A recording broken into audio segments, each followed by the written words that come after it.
Welcome to the History of English podcast, a podcast about the history of the English language. This is episode 131, Sir Gawain and the Green Knight. In this episode, we're going to conclude our look at the English literary revival of the late 1300s with one of the most popular poems of that period, Sir Gawain and the Green Knight. This poem was composed around the same time as the Canterbury Tales, but this particular poem is very different from Chaucer's works. It was composed in a different part of England, so the dialect is different. It also uses alliteration instead of the rhyming verse that Chaucer used, so it has a much more traditional Old English feel about it. But despite the difference in language and style, it remains one of the most enduring poems from the Middle English period. And so this time, we'll examine the story of Gawain and the Green Knight, and we'll also explore the language used to tell the story. But before we begin, let me remind you that the website for the podcast is historyofenglishpodcast.com. And you can sign up to support the podcast and get bonus episodes and transcripts at patreon.com/historyoфenglish. Now let's turn our attention to Sir Gawain and the Green Knight. Over the past few episodes, we've explored a very important period in the history of the English language. I realize that it may seem like the overall progress of the story has stopped and that we've been stuck in the late 1300s for some time, but that's largely because there was an explosion of English literature in these final 2 or 3 decades of the century. Piers Plowman was composed, John Wycliffe and his followers translated the Bible into English, Geoffrey Chaucer composed most of his poetry, including the Canterbury Tales, and a poet in the northern part of England composed an Arthurian poem called Sir Gawain and the Green Knight.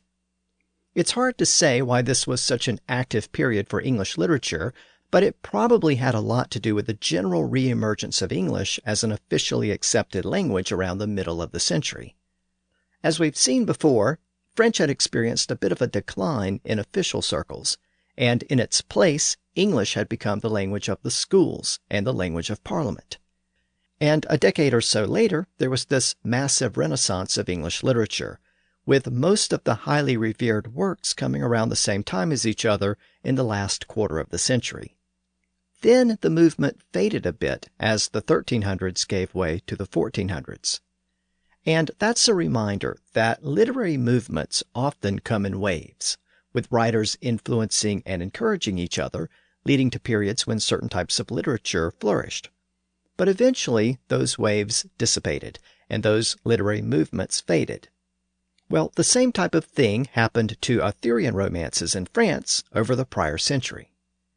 In the late 1100s and 1200s, French writers had been consumed by stories about King Arthur. Many Arthurian romances had been written in France, and the story of Arthur had been fleshed out in those works. Writers like Chrétien de Troyes expanded the Arthurian universe with new stories and new characters, like Lancelot. In fact, much of what we associate with the modern Arthurian legend was created in those French stories. But by the late 1300s, that period of Arthurian literature had faded in France. There seemed to be a sense that the material had been taken as far as it could go. But despite the waning interest in France, writers in England were keeping the legends alive, and that was especially true in the north of England. Several Arthurian works were composed in England during the 1300s, and it appears that most of them were composed in the northern regions. And one of those poems was included in a manuscript that was largely forgotten for about 5 centuries. At some point in the late 1300s, a scribe compiled a manuscript that contained 4 poems. It's unlikely that the scribe was the actual poet. He probably was a scribe working in the burgeoning bookmaking industry, and he simply copied these pre-existing poems for a customer. Whatever motivated the scribe to create the manuscript, it's generally agreed that all 4 poems in the book were composed by the same poet, though the name of the poet is unknown. All of the poems are written in the same dialect, which was a dialect spoken in the Northwest Midlands. And they're all written in a similar style, even using some of the same unique word choices. And these poems are only found in this one particular manuscript.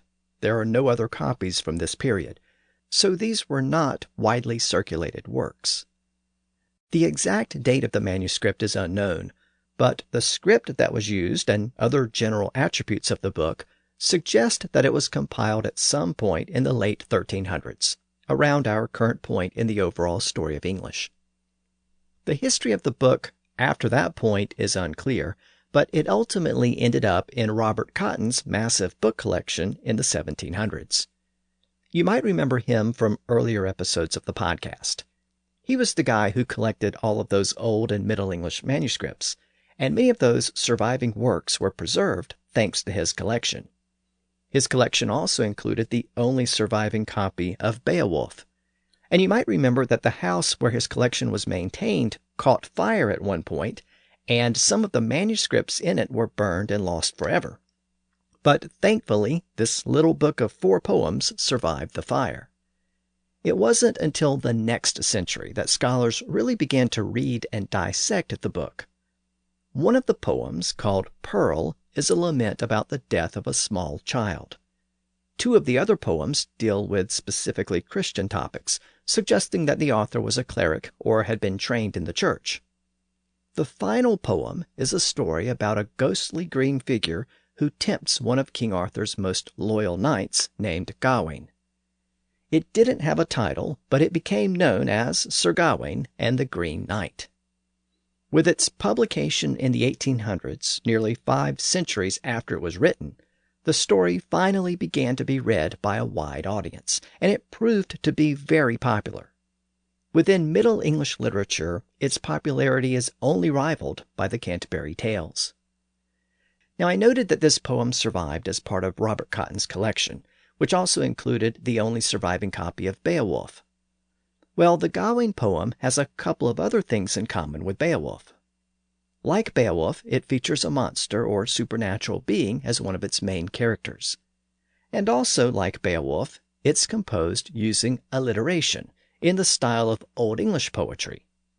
Unlike Chaucer, who usually wrote rhyming poetry, this particular poet preferred the more traditional English style. For this reason, Sir Gawain and the Green Knight is part of a larger movement that is sometimes called the alliterative Renaissance, or the alliterative revival. It refers to a period in the late Middle Ages when English poets once again resorted to alliteration when composing their poetry. Most of those poems in that style were composed in the northern and western parts of the country.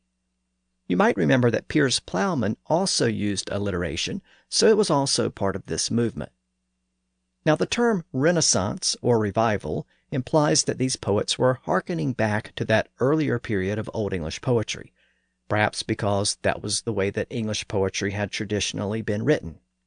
So, with the revival of English as a literary language, these poets may have thought that that was the way you wrote poetry in English. However, some scholars are skeptical about terms like Renaissance or revival.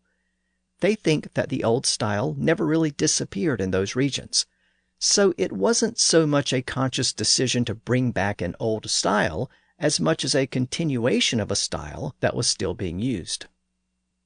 What's so interesting about the Gawain poet's style is that he did incorporate some rhyming verses as well, and he did so in a very deliberate way. The poem is divided into a series of short stanzas.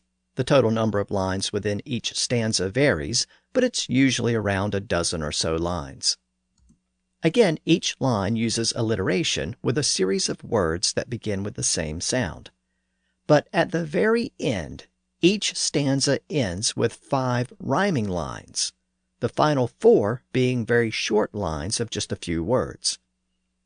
This little rhyming section at the end of each stanza is often referred to as the bob and wheel, and it's a style that's really unique to this poem.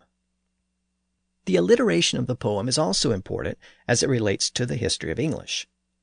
In order to write that kind of poetry, you actually need a very large vocabulary, because you need to incorporate words that tell the story, but also begin with specific sounds. So, if you're composing a rhyme, you really just focus on the final word in each line. Those are the key words that have to end with the same sound. But if you're composing a poem using alliteration, you have to come up with several words within each line that all begin with the same sound. so it's actually a bit more challenging in that regard, and it requires you to have a pretty broad vocabulary to pull from. You might remember that Old English poets used stock phrases and formulas to satisfy the requirements of the line. Well, the Gawain poet delves into his deep vocabulary of native Old English words, French and Latin loanwords, and the Norse words that were so common in the northern Midlands. So we have this fascinating mixture of words, many of which were probably considered to be old-fashioned at the time and aren't really found in English documents beyond this point. In fact, they're rarely found outside of this type of poetry. So, for example, the poem features knights and other characters who interact with each other, so the poet routinely had to refer to a person or a man or a knight. And that meant that he needed lots of synonyms for person, and he needed a variety of words that began with different letters.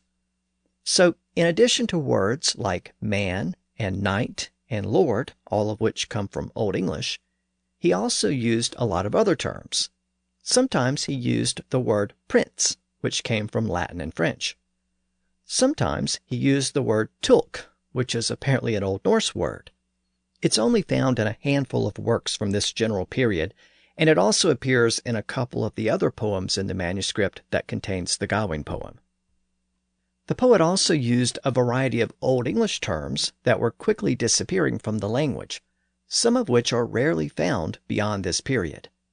For example, he used Old English words for man like goma, leda, and secha.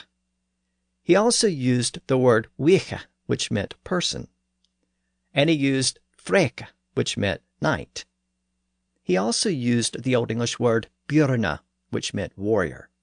It's distinct from the word bairn, meaning a child, which still survives in some dialects in northern England and Scotland. The poet also used the Old English word rank, meaning warrior, which is related to the word rank in the phrase rank and file. He used the Old English word shalk, meaning servant, which survives in the second part of the word marshal. And he also had another interesting synonym at his disposal. It was the word hathel. Now that's another one of those words that only appeared in a handful of poems around this period of time, from the late 1300s into the 1400s. And the Gawain poet used it quite a bit. Another interesting thing about the word hathel is that it appears in all four of the poems contained in this particular manuscript, even though it wasn't a very common word. And it's those types of linguistic clues that have led many scholars to conclude that all four of the poems in this manuscript were composed by the same author. There's also another interesting thing about that word hathel, meaning man or warrior. It actually appears to be a portmanteau, and that would make it one of the first known portmanteaus in the English language. Now, a portmanteau is a word that's formed by taking parts from two or more different words and putting them together. So it's what happens when breakfast and lunch are combined to form brunch, when motor and hotel are combined to form motel, when smoke and fog form smog, when iPod and broadcast form the word podcast. Also think about words like Brexit, bromance, frenemy, mansplain. We create these types of words all the time in modern English, but it was very rare to do that in older periods of English. As I noted, this word hathel is one of the first recorded portmanteaus in the language. It combines the Old English words haleth, meaning warrior, and athel, meaning noble, and together haleth and athel created this word hathel. So we see how the Gawain poet pulled from his extensive vocabulary to come up with the words he needed to satisfy the alliteration requirements of the poem. Now, before we get to the poem, let me make a couple of other quick notes about the language of the poem and the hero of the poem. First of all, as I've noted, the poem is written in a dialect that was spoken in the Northwest Midlands. Scholars have even pinpointed the location to the region around Cheshire, so roughly speaking, the region south of modern-day Liverpool and Manchester. The poet also appears to have had a very good knowledge of the Welsh marches, so that location is consistent with those descriptions. So that was apparently where this dialect was spoken. It's very different from Chaucer's London dialect, and it has a lot of northern features.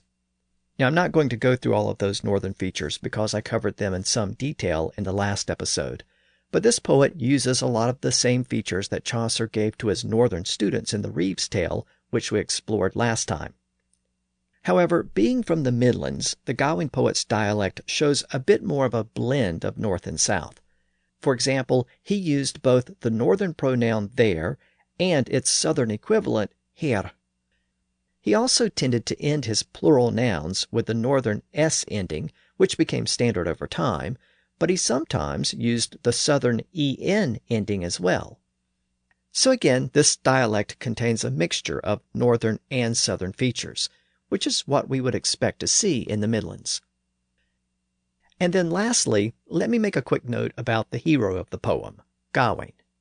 In the Arthurian legends, he was the nephew of Arthur, and he was actually Arthur's leading knight in the original versions of the legend. So you may be wondering why we don't hear very much about Gawain in the modern retelling of the legends. Well, this is another one of those cases where we can thank or blame the French writers who expanded the legend in the late 1100s and 1200s. Gawain was a figure in the original Welsh versions of the legend, and he continued to be a major figure in the early Latin version composed by Geoffrey of Monmouth in the 1100s, called The History of the Kings of Britain. That book was very popular at the time, and it triggered much of the interest in Arthur in England and France and other parts of Western Europe. Again, Gawain featured very prominently in that version of the story.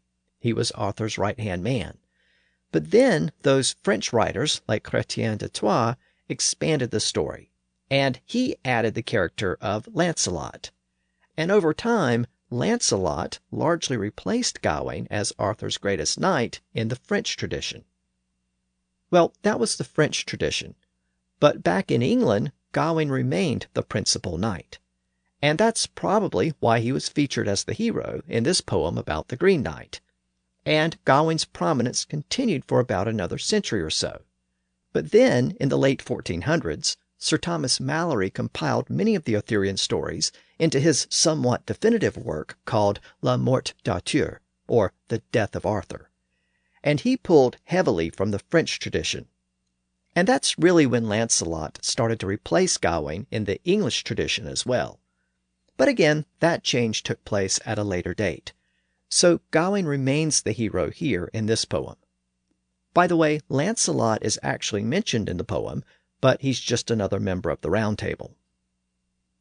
Also, one last note regarding the name Gawain. I've mentioned that name a few times in earlier episodes of the podcast, and I always get feedback about the proper way to pronounce it. Generally speaking, the A-I-N spelling represents the ain sound in modern English, as in words like pain and chain and stain. So the most common modern pronunciation is either Gawain or Gawain, depending on which syllable you stress. But if we try to identify the pronunciation in Middle English, things become a little more complicated. First, if we use the normal spelling G-A-W-A-I-N, we encounter that letter combination A-I in the second syllable. In Old English, that spelling typically represented the I sound, so that would give us the pronunciation Gawain. But as I noted a few episodes back when I was talking about Chaucer, the sound represented by that spelling shifted in the late Middle English period and became more like I, at least in Chaucer's dialect. So that would give us something more like Gawain. But again, all of that assumes that the pronunciation was based on the modern spelling G-A-W-A-I-N. In reality, the spelling of the name varied greatly in the Middle English period, suggesting that the pronunciation varied even during that time. In fact, in this particular poem, the poet spells it several different ways, but it's usually spelled G-A-W-A-N, implying that the pronunciation was more like Gawain, which is another common pronunciation today. And I should also note that the name eventually evolved into the modern name Gavin, and that also indicates that the second vowel sound was shortened over time.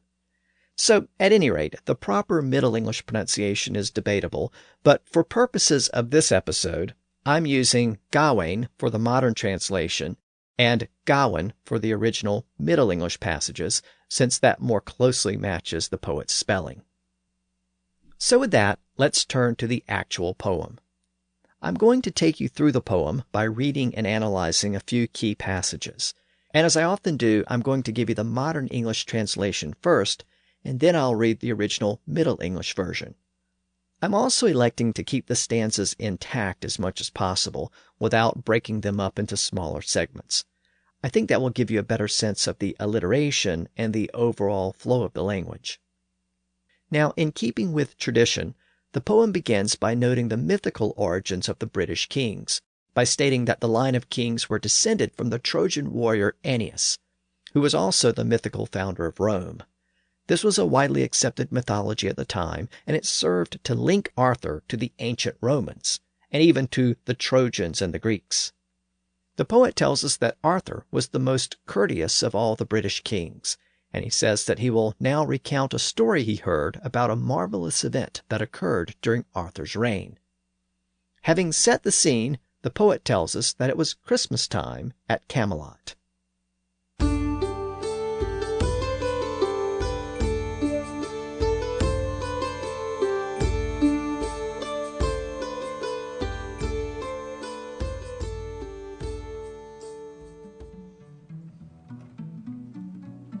This king lay at Camelot at Christmas time, with many lovely lords, leaders of the best, revered knights of the Round Table, all the rich brethren, with rich revelry aright and reckless mirth. There true men rode in tournaments time and time again, jousted with jolly these gentle knights, then came to the court and danced to carols. For the feast was in force for full 15 days, with all the meat and mirth that men could envisage. This king lay at Camelot upon Christmas, with mony lovely lorda, ladies of the best, reckonly of the Round Table, all the rich brethren, with rich revel orished and restless mirths. There tonaya talkes betimes full money, justed full jollily these gentle knechters.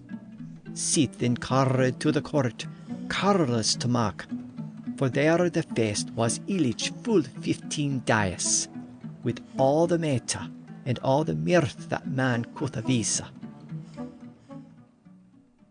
So the poet has told us that it was Christmas time at King Arthur's court. He speaks of the festivities, including tournaments, jousting, dancing, and eating. He mentions that the guests danced to carols, and it's important to keep in mind that the word carols didn't refer to Christmas carols in the modern sense of the term. It referred to medieval dances, usually ring dances that were accompanied by singing. And this short passage also shows us how the poet incorporated a lot of synonyms for the guests. He referred to them as ladies, rekenli, tulks, knechtes, or knights, and men. Each choice helped to maintain the required alliteration in each line. The poet continues his description of the festivities at the court during Christmas time and the days that followed. He then turns his attention to the New Year's feast held at the court. Arthur and his knights entered the hall. People laughed and played games and entertained themselves until dinner time. Then everyone gathered at the dinner table, with Guinevere sitting in the middle of the gathered knights and Gawain sitting beside her. The dishes were served, accompanied by the blaring of trumpets and kettle drums. There was so much food that there was barely room on the table for all of it. Though all were gathered for the meal, Arthur wouldn't eat until all the tables were served. It was also customary that on such a holiday, the king wouldn't eat until someone told a story of some great adventure, or a joust was held between the knights. So Arthur engaged in casual conversation while the guests were served. Finally, the meal was underway, but it was about to be interrupted by an uninvited guest. Now I will say to you no more of the service, for all may well know that there were none who were lacking. But then another noise and a new one suddenly drew near, in less time than a guest had leave to take a bite. For scarcely was the noise in the hall not a while ceased, and the first course in the court kindly served, when there hurried into the hall a horrible figure, the greatest in height of any human in the whole world, from the neck to the waist, so stout and so thick, and his loins and limbs so great and long. Half a giant from under heaven, I hope he was.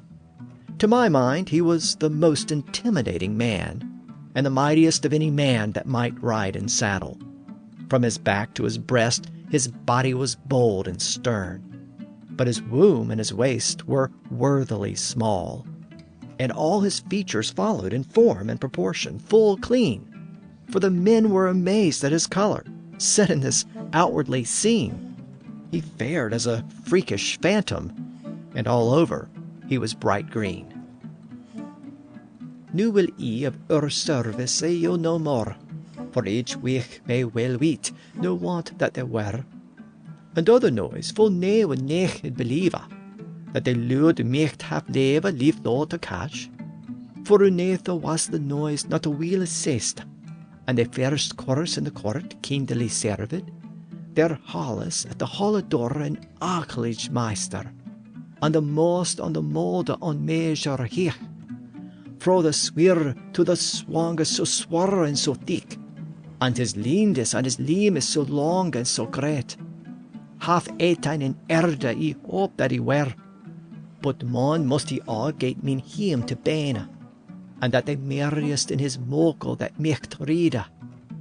For of back and of breast all were his body stirna, but his womb and his wast were worthily smaller, and all his features full wenda, in form that he had a full clean. For wonder of his home in had, set in his semblance sena, he fared as freke were fada, and over all anchor grain. So out of nowhere, the poet has introduced the remarkable character of the Green Knight to the story. And note the bob and wheel ending to that passage. Each line uses alliteration, but at the very end, the last 5 lines also use rhyming verse. Each stanza of the poem ends this way. Now, after telling us that the night was bright green, the poet then makes clear that he doesn't mean that figuratively. He means that the night was literally green. Not only was his skin green, he was also dressed in green, and even the horse that he was riding was green, as was its saddle and bridle. The poet tells us that the horse's saddle glamoured and glint all of green astonis, glimmered and gleamed all of green stones. Notice the alliteration. According to the Oxford English Dictionary, this is the first recorded use of the word glimmer in the English language. It's probably from the same Old English root as gleam. The poet then follows that word glimmer with the word glint to carry out the alliteration. Glint is an Old Norse word meaning to flash or gleam. And then a little later in the poem, the poet uses the word glitter for the first time. It was probably derived from a Norse word, and it's ultimately derived from the same Germanic root as glimmer and gleam. Now, all of those words pop up in this poem in large part because the poet needed words with similar meanings that began with the same sound. So glimmer and glitter are used for the first time because they alliterated with words like glint and gleam. And more importantly, they alliterated with the word green, which was very important to this story. Now, having described the knight's appearance, the poet then provides another important note. We're told that the Green Knight wasn't wearing a helmet, or chainmail, or armor. He didn't carry a sword or shield. He simply carried a branch of green holly in one hand and an axe in the other. This knight came near and navigated the hall, driving toward the distinguished dais, not disturbed by the danger. Without greeting the gathered guests, glancing over their heads, whereupon he spoke his first words. "Where," he asked, "is the governor of this gang that I might gladly address?" To set my sight on that sir, I have something to say to him." To the knights he cast his eye, and observed them up and down, studying each one as he went by, to see who had the most renown. This Hatho held his him in, and the hall entrance, driven to the hechtesa, doth he no water. Whilst he never owna, but heck he overlooked. The first word that he warp, "Where is," he said, "the governor of this gang, gladly he would." So that sage and sechten with himself spake a reason. To connect he cast his eye, and railed him up and down, and stammered and custodia, who what there most renown. So the Green Knight took the measure of the guests in the hall. Arthur and his knights sat in stunned silence. The Green Knight had demanded to speak to the governor of the group, so Arthur spoke up and identified himself as the leader. He said, "Welcome be wees to this place, the head of this hostel Arthur yat." Welcome indeed to this place. I am the head of this hostel. My name is Arthur. Arthur invited the ghostly knight to dismount from his horse and join the festivities. But the Green Knight rejected the offer. "No," said the knight, "so help me from him that sits on high, to remain in this mansion for any while is not my motive. But since thy stature, sir, is held so high, and thy brilliant castles and brave knights are said to be the best, thy men are the strongest in steel armor to ride on steeds, the most worthy and well considered in all the world, prepared to put up a fight for the pure play of it. And here chivalry is shown, as I have heard said, and that has brought me here at this time. You may be assured by this branch that I bear here that I pass in peace and seek no plight. For if I had fared here in a fighting way, I have a hauberk of chainmail at home, and a helmet too, a shield and a sharp spear shining brightly, and other weapons to wield. I know well their worth. But since I wish no war, I wear a softer wardrobe. But if thou brothers are as bold as many believe, thou wilt goodly grant me the game that I ask by right." Arthur did answer, and said, "Sir courteous knight, if thou crave battle here, we will not fail to fight." "Nay, as help me," quoth the Athol, "hey that on sittest. To won any wheel in this one, it was not mean errand, but for the loss of the lady is lift up so high, and the berg and the bitterness best are holden. Steepest under steel garra and steadest to read, the weakest and the worthiest of the world's kinda, brave for to ply with in other pure likes.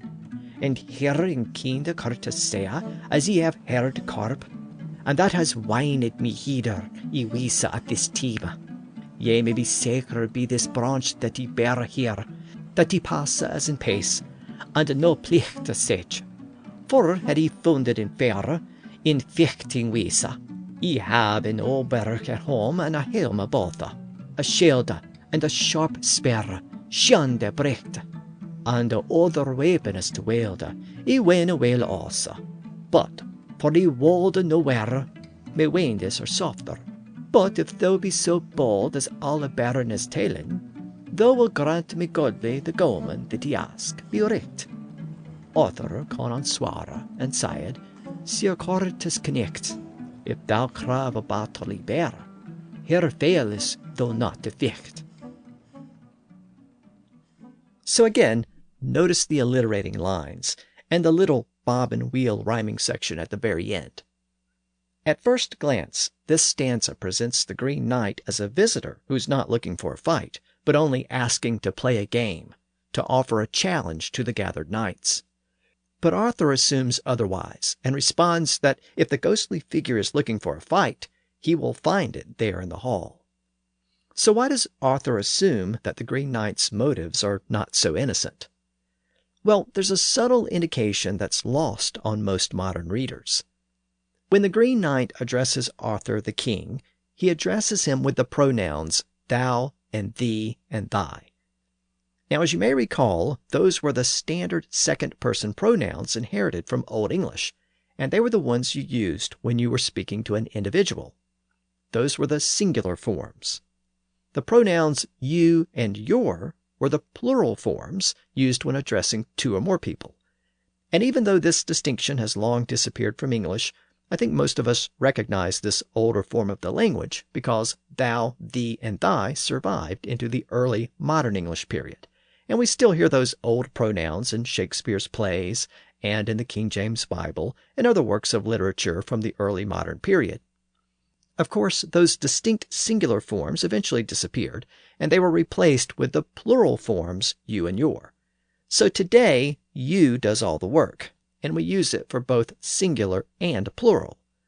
But again, in late Middle English, when the Gawain poem was composed, the pronouns thou and thee and thy were still being used to address an individual, but the way they were used had evolved.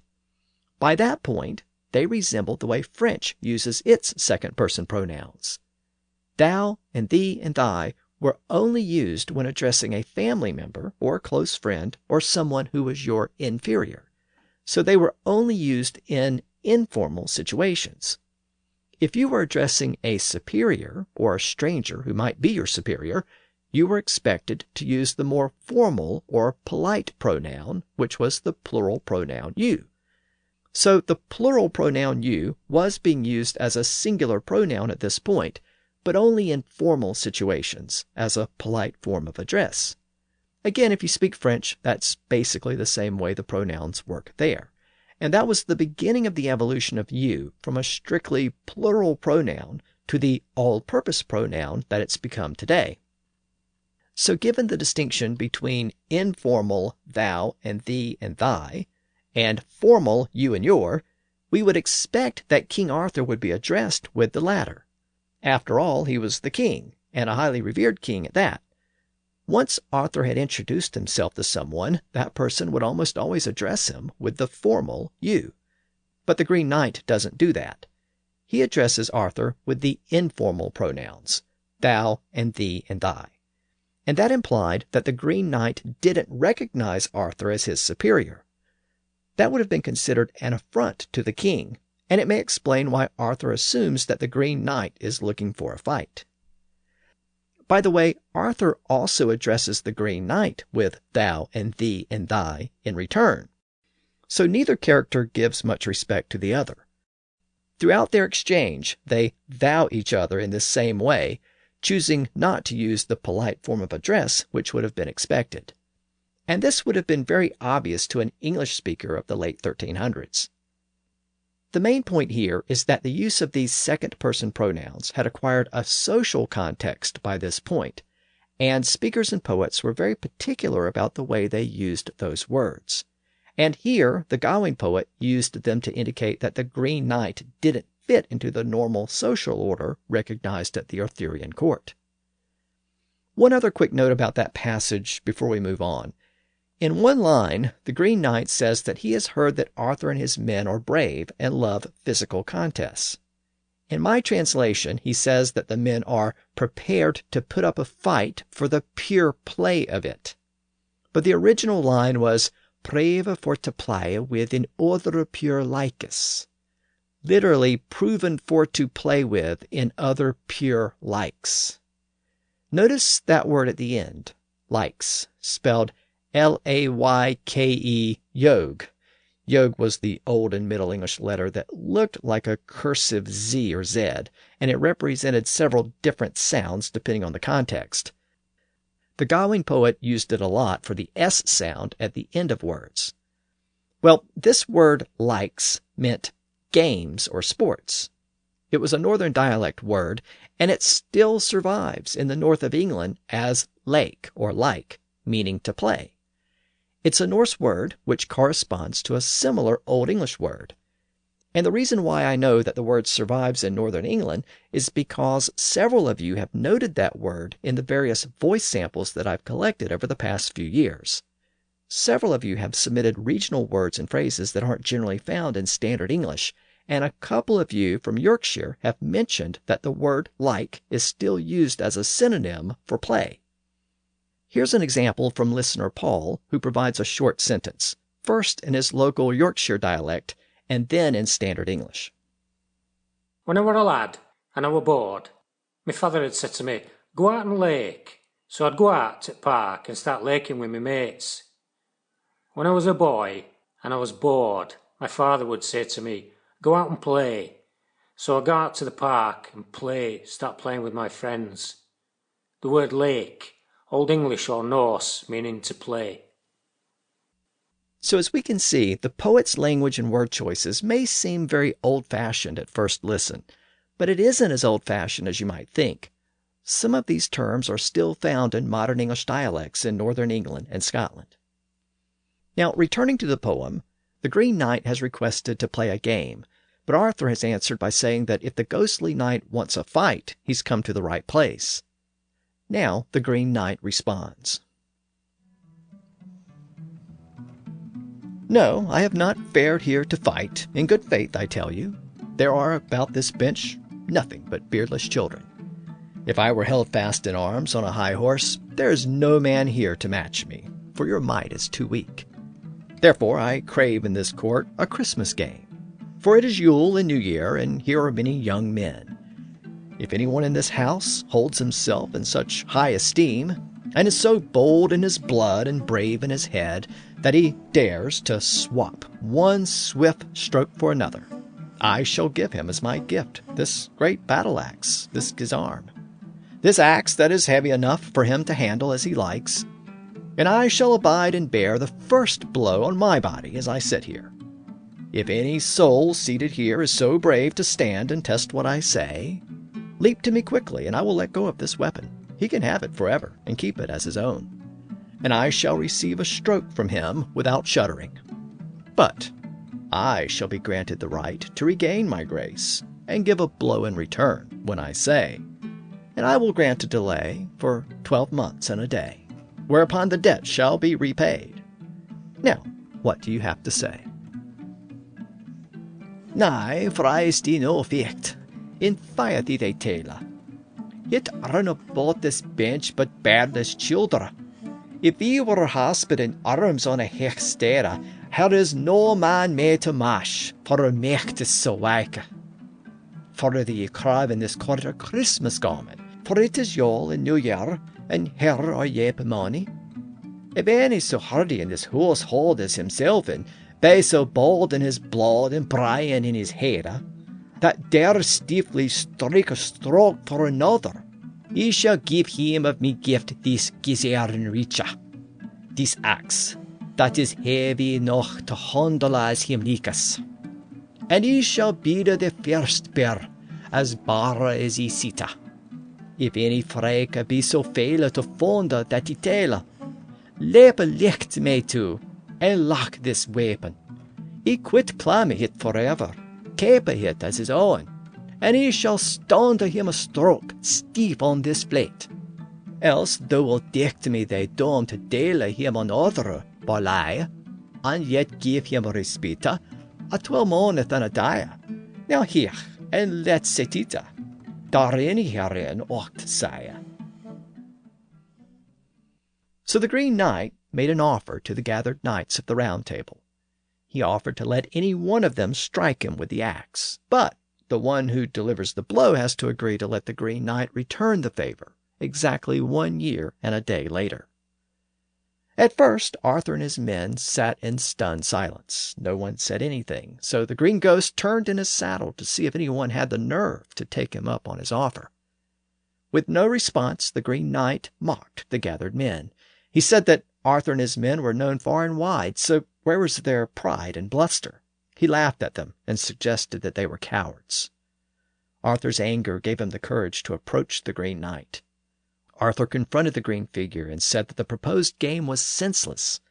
The idea was such madness that it deserved to be granted. Arthur grabbed the axe and prepared to strike the knight, but suddenly Arthur's nephew Gawain stood up and intervened. He insisted that he be the one to take up the challenge. He said the obligation should fall to Arthur's loyal knights, not to the king himself. Gawain begged his uncle for the right to strike the blow upon the neck of the Green Knight. Arthur relented and gave the axe to Gawain. Gawain approached the Green Knight, who asked the young man his name, and Gawain identified himself. The knight reiterated the terms of the agreement. Gawain will strike him across the neck with the axe, but 12 months and a day later, the Green Knight will repay the blow upon Gawain. Gawain agreed, and the terms of the game were settled. The Green Knight stepped down and stood upon the ground, and leaned his head forward a little to lay bare his skin.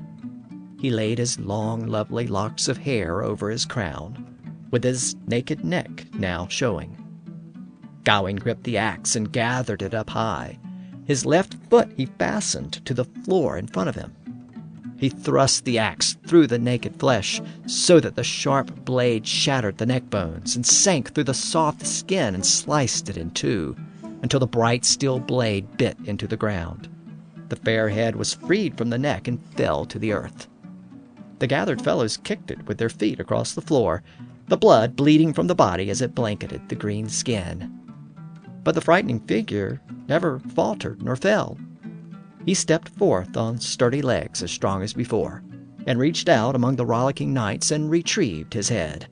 He picked it up and placed it in the palm of his hand, and then strolled to his steed and seized the bridle, stepped into the stirrups and straddled the horse. He held his head by the hair in his hands. Said knight sat sternly in his saddle, as if no mishap had happened to him, though he had no head. He twisted the trunk about, that ugly body that bled. The guests were afraid, no doubt, when they heard what he said. The Green Knight upon the ground gravely him dresses, a little lute with the head the lair he discovers. His long lovely lock as he lied over his crown. Let the naked neck to the knot show. Gawain grip it to his axe, and Garrus hit on hecht. They cae fought on the fold a he before said ta. Let it down lichtly licht on the naked, that they sharp of the shock shindered the bonus, and shrunk dir and sheer gresa, and shad the hit in tweena, that they beat of the brown stale boat on the ground, that fair head fro the horse hit to the earth, that fail hit foined with your fate, there hit forth rolled. The blood braid through the body that bleaked on the grain. Another faltered nae fail the frake never they held her. Both stealthily he start forth upon steep shrunkes, and runishly he rocked out, there as rankes stoden, lacht to his lovely head, and lifted up sona, and sitting boyes to his block, the bridle he catches, stepes into still bow and strides aloft, and his head be the herre in his hand holdes, and as sadly they sage him in his saddle setta, as none unhapped him ailed, they held as he were instead, he bride his bluke boat, that ugly body that blade, money on of him had dote, be that his reasons were red. So the Green Knight held his head toward the gathered knights, and turned the face in their general direction.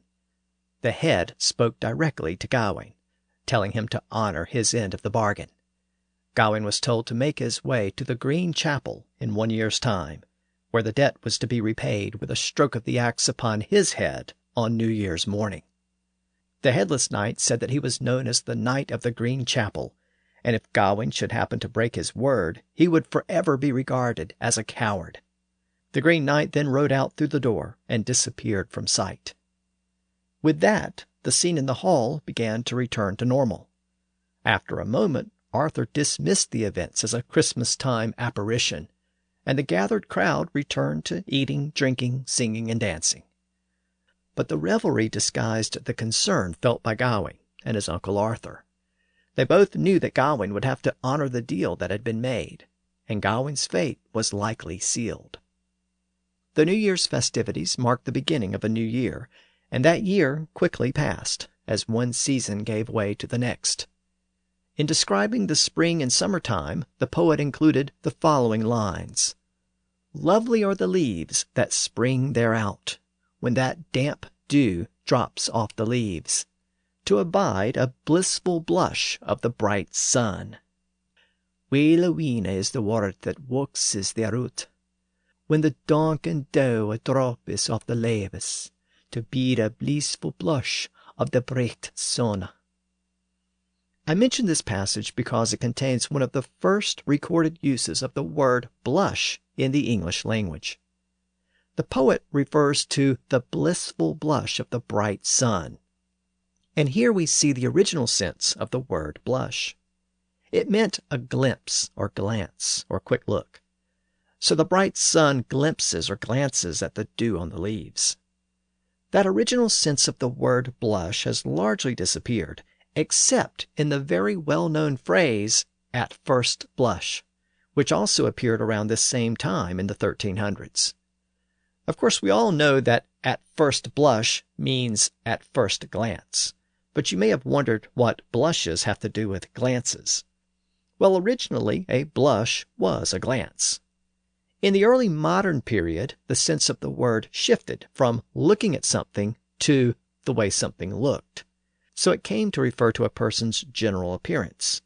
And from there, it was a short step to the reddish appearance that a person gets when they're embarrassed or ashamed. So that was the evolution of blush. And as I noted, this passage in the Gawain poem is one of the first recorded uses of the word in English. It isn't entirely clear where the word came from, but the best guess is that it came from an unrecorded word in either Old English or Old Norse. Now the spring and summer gave way to autumn, and as the end of the year approached, Gawain finally announced that the time had come for him to depart on his search for the Green Knight in order to repay his debt. Before leaving, he was outfitted in his armor, and the process is described in great detail in the poem. Gawain's horse was also outfitted with a saddle, bridle, and accessories that were glittering and sparkling. As I noted earlier, the poem contains the first recorded use of the word glitter, and the description of the ornaments on Gawain's horse is the context for that reference. The poet wrote of the accessories, that all glittered and glint as gleam of the sun, that all glittered and glinted like the gleam of the sun. Fully outfitted, Gawain headed out on his journey to find the castle where the Green Knight lived. He then proceeded through the countryside, and along the way he asked strangers if they knew of the Green Knight or the Green Chapel. No one had heard of either, so Gawain traveled deeper and further into the frozen countryside. He traveled until Christmas Eve, without ever finding the figure he was searching for. Finally, he prayed to Mary to help him in finding a house where he could hear Christmas Mass.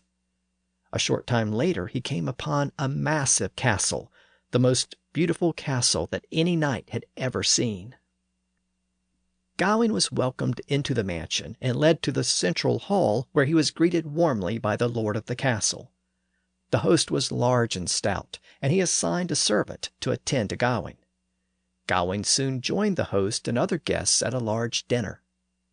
During the meal, the other dinner guests asked Gawain about himself to find out who he was and where he came from. They did so very discreetly. According to the poem, then was spied and spoken in a spare way by discreet questions of that prince put to himself.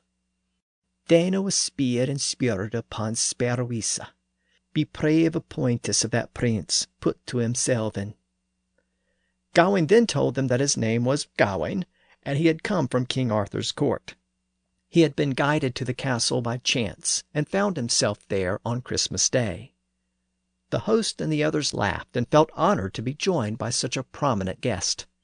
They knew that Gawain would exhibit the finest manners and forms of speech.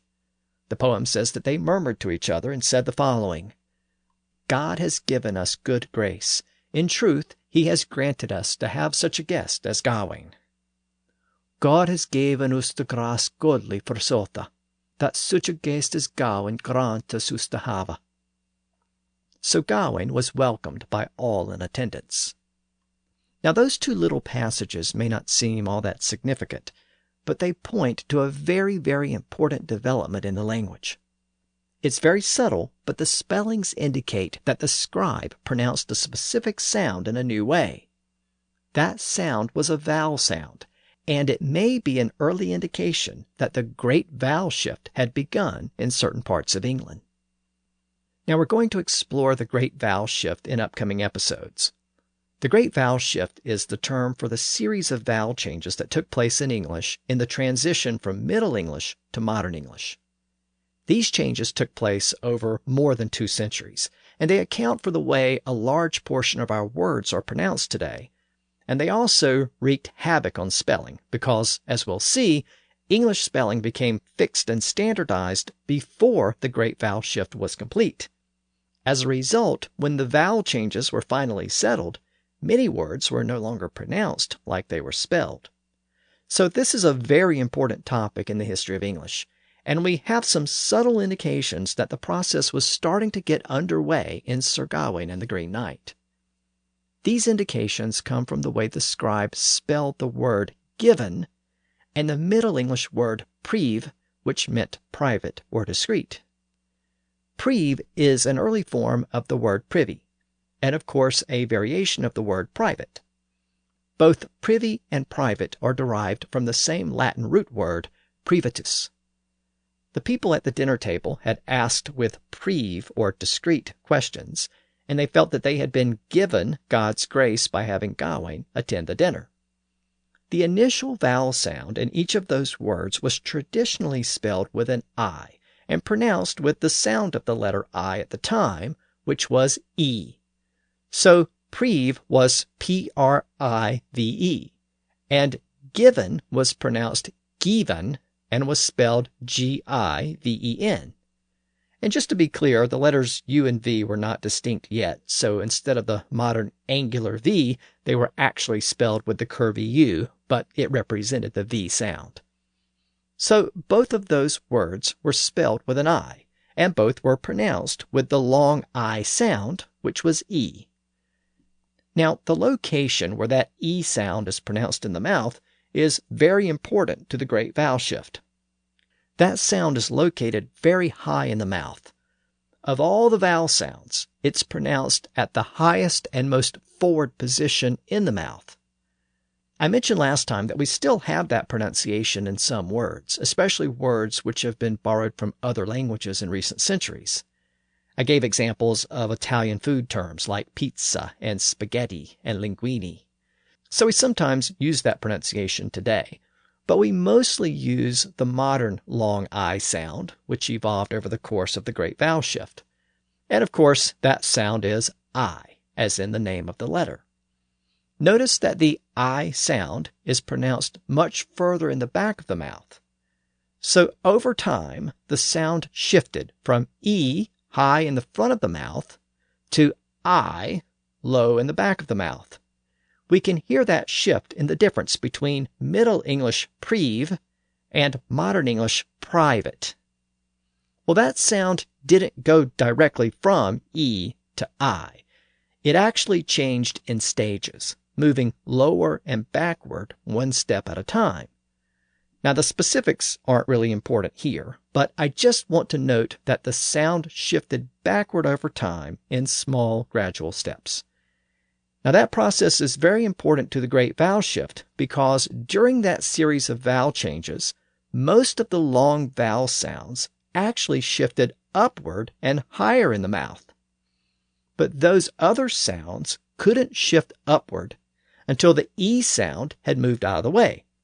So if you imagine a broken down car blocking traffic on a highway, all the cars behind it can't move until a tow truck comes and moves the broken car out of the way. And once that car is gone, all of the cars lined up behind it can start to move forward. Well, that's what happened in the Great Vowel Shift. As long as the letter I had the E sound, it was basically blocking the other vowels underneath it. They couldn't move very much. But when that E sound started to shift backward, it cleared the way for all other vowels underneath it and behind it to move upward and forward. And so scholars look for evidence to pinpoint when this E sound started to shift backward in the mouth to clear the way.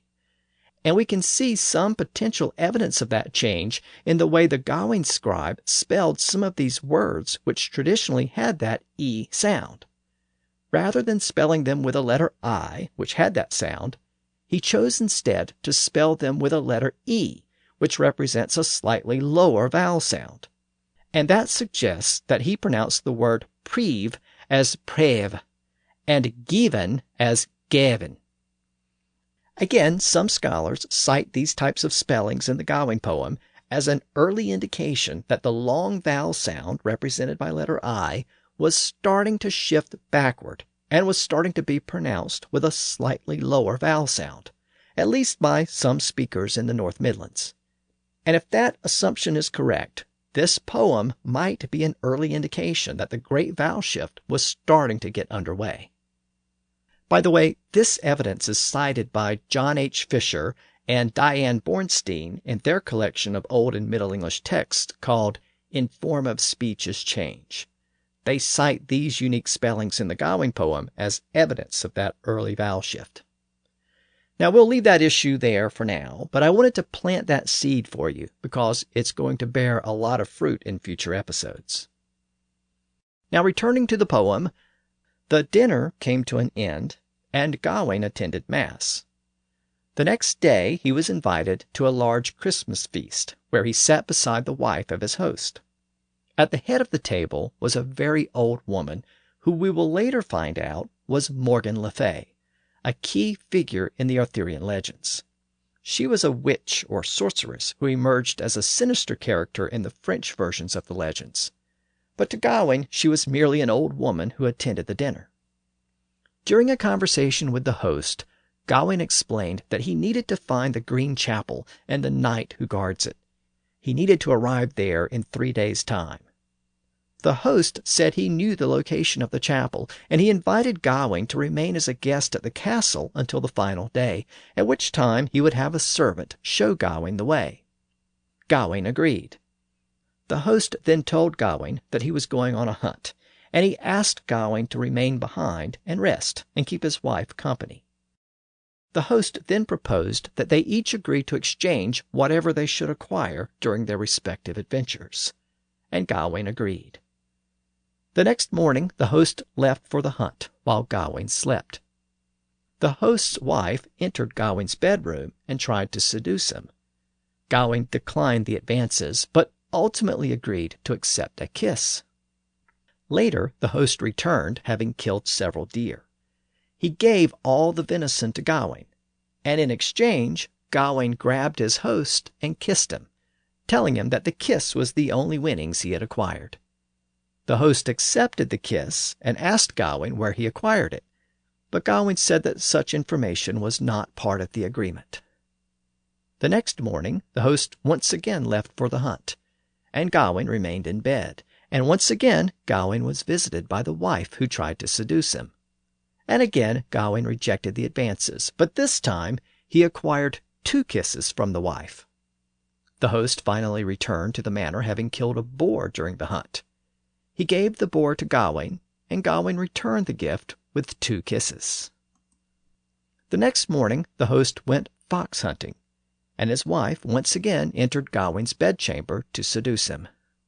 It took every bit of willpower Gawain could muster, but he once again resisted his urges.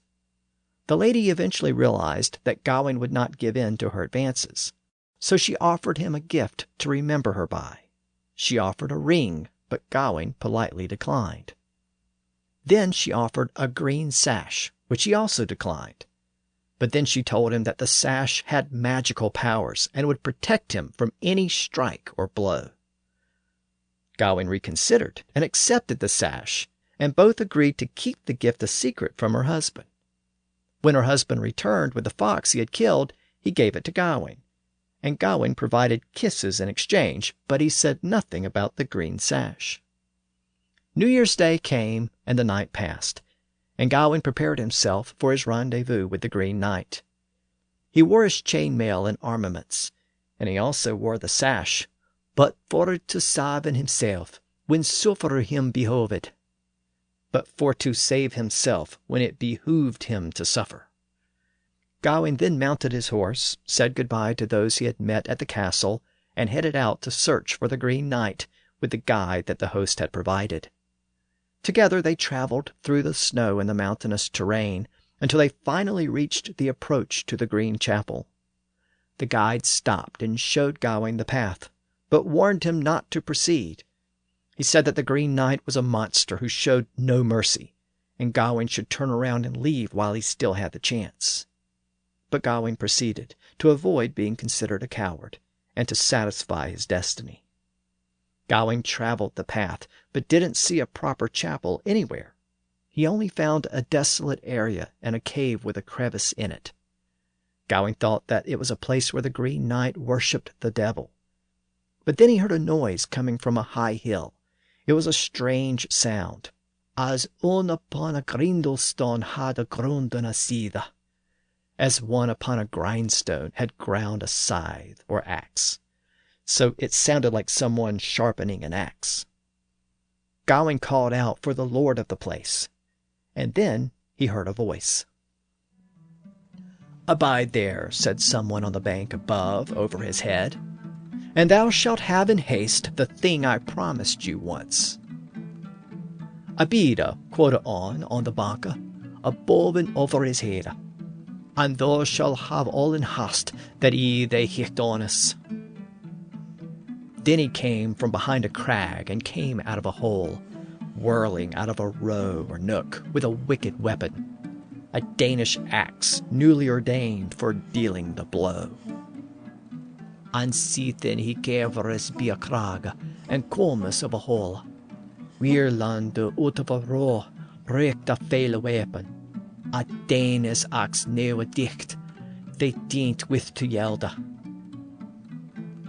And the knight was geared in green, just as the first time, both the face and the legs, the locks of hair and the beard. And the goma and the erne gerdes first, both the leer and the leges, locus and beard. "Gawain," said the green man, "may God guard you. Why, thou art welcome to my place, and thou hast timed thy travel as a true man should, and thou knows the covenant made between us." "Gawain," quoth the green goma, "God the motloka, I wish thou art welcome wek to me plaza, and thou hast deemed me travel as true man should, and thou knowest the covenant us cast us between." Gawain agreed to accept the stroke of the axe without defense. He lowered his head to accept the stroke. The Green Knight raised his axe up high, but when he started to lower the axe, Gawain flinched. The Green Knight stopped and laughed, teasing Gawain for flinching, saying that he, the Green Knight, had not done so when he received Gawain's blow, thereby declaring himself to be the better knight. Gawain replied that he wasn't able to restore his head to his body like the Green Knight, so he flinched, but he would not do so again. The Green Knight raised his axe again and started to swing it downward. Gawain didn't flinch this time, but once again the Green Knight stopped in mid-swing. He laughed and praised Gawain for not flinching that time. Gawain was now furious, and he demanded that the demon complete the act and deliver the blow. The Green Knight relented. He lifted lightly his weapon and let it straight down, with the edge of the blade by the bare neck. Though it hammered Gawain heartily, it hurt him no more. It slightly slashed him on one side, so that it severed the skin.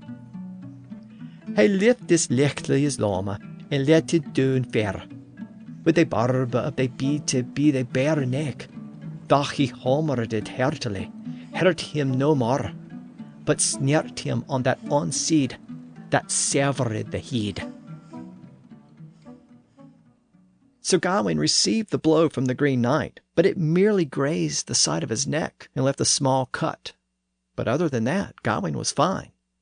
He jumped up and withdrew his sword and told the Green Knight that he had repaid the debt, and if further blows were intended, he was prepared to fight back. The Green Knight responded,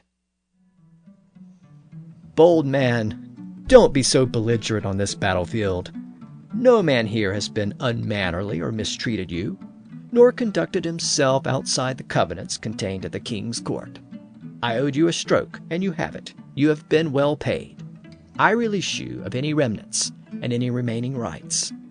If I was determined to deliver a deadly deed, I could have done so, and dealt you much more harm. First, I made a motion merrily, not meant to be serious. I withdrew without a wound, which was warranted, according to the agreement we authored that first night. You were trusted to act truthfully, and you have been true to your word. All your gains you gave to me, as a good man should. That second motion I made was for the morning, when you were kissed by my wife, and gave the kisses back to me. For both of those I barely moved, and bestowed not a blemish. When true men act truly, they have nothing to fear. But the third gift you didn't tell me, so I gave you a scratch with my gear. For it is my woven sash that you wear. My own wife willed it to you, I know full well. I know about your kisses and other conduct, and the wooing of my wife. I arranged the work myself. I sent her to test you, and truly I think that you are as faultless as any fellow to set foot on earth. Bold burner on this baint be not so grindle. No man herre unmannerly, they misbold and have. Nae kid but as covenanta at King's court shopping. He hicked their stroke, and though it has, holder they well paid. Every last day of the remnant, of rectus all other. If he deliver a bane above it pronto, he caught the rothlocker half warret, to the half-rocked anger. First he mansed they merely, with a meat on, and over the weeth no rough, sore with wrecked he they proffered.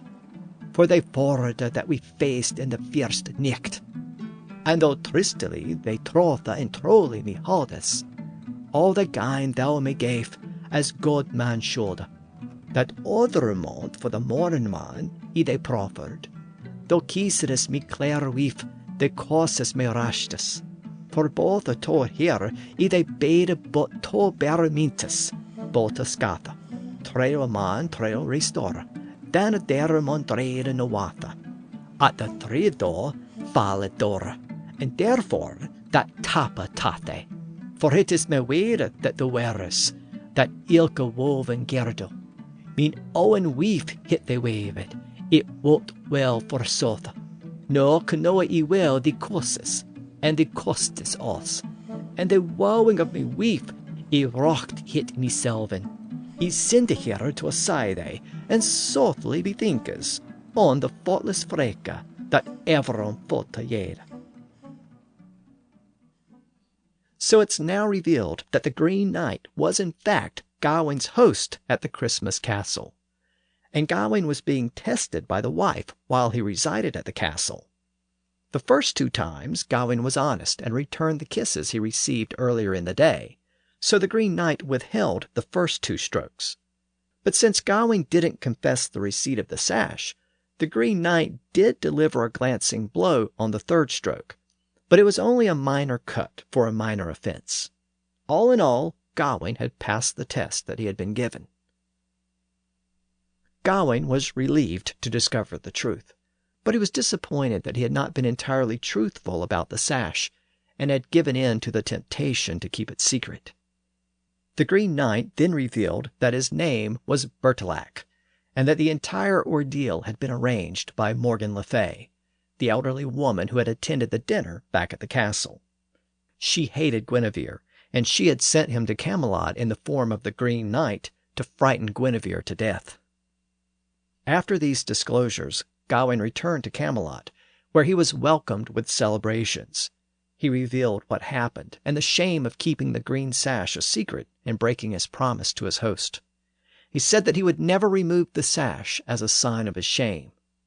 Arthur's knights laughed and assured him that he kept his word more than any other person could have, and they all agreed to wear a similar sash from then on as a sign of solidarity with Gawain.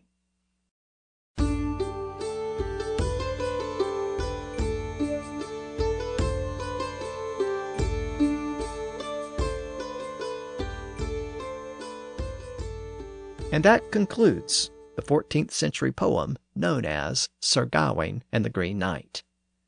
It also concludes our look at this revival of English poetry and literature in the late 1300s.